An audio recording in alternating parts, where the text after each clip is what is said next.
எந்த பயனும் அடையாத,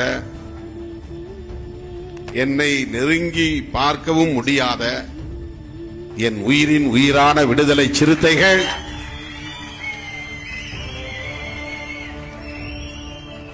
அப்படிப்பட்ட அவதூறுகளுக்கெல்லாம் உடனுக்குடன் பதிலடி கொடுத்து இந்த இயக்கத்தை பாதுகாத்து வருவதை எண்ணி நான் பெருமைப்படுகிறேன்.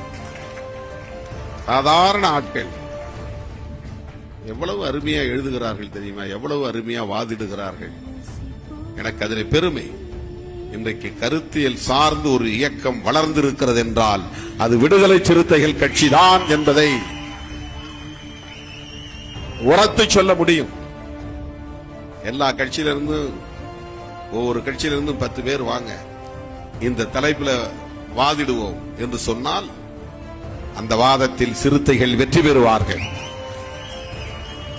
ஒவ்வொரு கட்சியிலிருந்தும் 100 பேர் வாருங்கள், இன்றைய நடப்பு அரசியல் குறித்து ஒரு கட்டுரை எழுதுவோம் என்று சொன்னால் அதில் மிகச்சிறந்த கட்டுரைகளை எழுதக்கூடிய ஆற்றல் பெற்றவர்களாக விடுதலை சிறுத்தைகள் வளர்ச்சி அடைந்திருக்கிறார்கள்.